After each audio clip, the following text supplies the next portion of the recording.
Paz do Senhor, povo de Deus. Eu quero compartilhar mais um texto da palavra de Deus que se encontra em Gênesis capítulo 40, versículo 14 e versículo 23.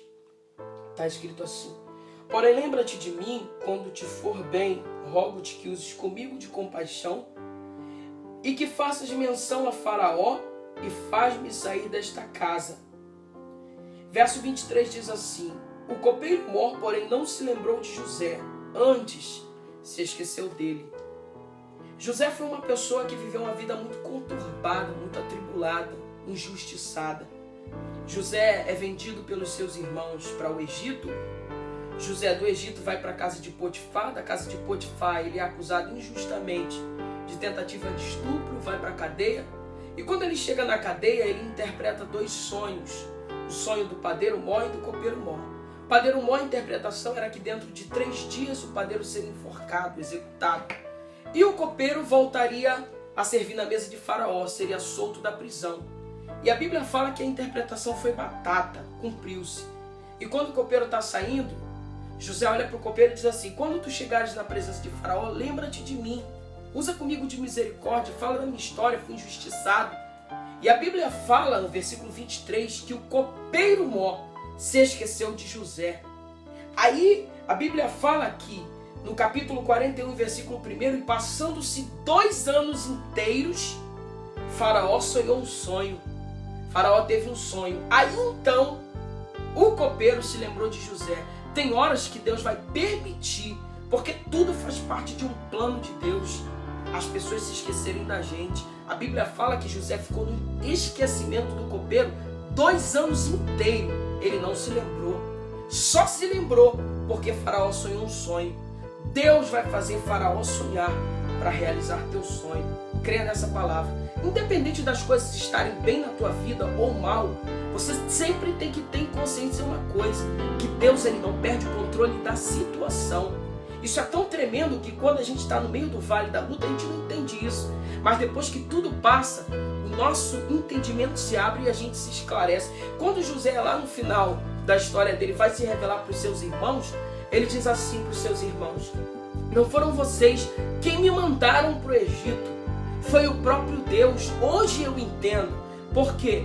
Porque Deus precisava de um representante dele dentro do Egito para guardar a nossa sucessão da fome que ia assolar a terra. Então, tem horas que para Deus levantar alguém, antes Deus vai permitir essa pessoa ser humilhada, massacrada, amassada, ser treinada. Por quê? Porque se Deus exaltar o camarada da noite para o dia, colocar ele numa posição de honra, ele vai ficar vaidoso, ele vai querer pisar. Às vezes, Deus nos tira da nossa zona de conforto. Para quê? Para perdermos a nossa dependência dos homens e aprendermos a ser completamente dependente de Deus. José era o queridinho do papai. José era mimado por Jacó. Por isso que os seus irmãos os invejavam. A Bíblia fala que José trazia a má fama dos seus irmãos para o seu pai. E por isso ele era o mais querido. Por quê? Porque ele era um garoto exemplar. Aí o que Deus faz? Deus tira José da zona de conforto, leva José para viver uma vida de adversidade. Eu sempre digo que quando Deus ele quer usar alguém, quando Deus ele quer levantar alguém, ele não vai procurar nessa pessoa medalhas, certificados ou diplomas, mas sim cicatrizes, marcas de alguém que andou pelo deserto, peregrinou no deserto sobre a confiança do Senhor. O deserto machuca, mas fortalece, queima a pele, mas tempera o caráter.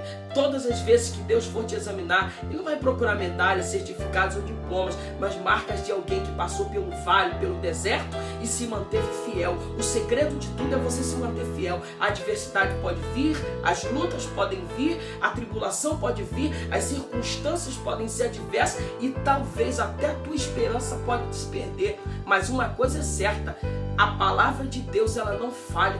Deus cumpre sempre as suas promessas. E se for preciso Deus mexer com a economia mundial, Ele vai fazer para cumprir na tua vida aquilo que Ele te prometeu. Por quê? Porque Deus mexeu com a economia mundial para trazer os irmãos de José, tirar eles de Canaã e trazer para o Egito, para se curvarem e receberem a promessa de Deus. Segura isso aqui que Deus vai te falar. Se as coisas acontecerem no teu tempo, vão ser normais. Agora, se acontecer no tempo de Deus, segura, porque a vitória vai ser muito grande. José, quando sonhou um sonho lá, das 11 estrelas se curvando, o sol e a lua, ele pensou, é meu pai, minha mãe, meus 11 irmãos. Ele queria ser o senhor da sua casa, ele queria ser o senhor da sua família. E Deus fez de José o segundo maior homem do Egito. Por quê? Porque os pensamentos de Deus não são como os nossos pensamentos, são muito superior. A Bíblia diz que ele nos dá muito mais do que pedimos ou pensamos.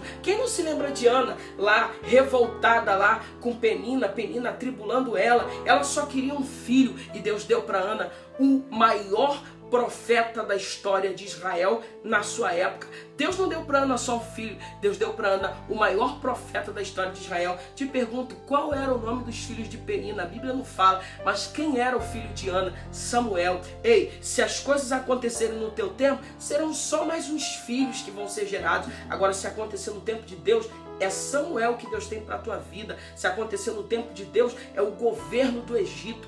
Governador do Egito. Faz ideia do que é isso? O Egito naquela época era a maior potência mundial. Ele era o segundo maior homem da terra, não só da sua casa. Talvez você deva estar dizendo assim, Senhor, mas eu quero isso, eu quero isso, eu quero isso. Ei, os planos de Deus são muito maiores na tua vida do que você pensa.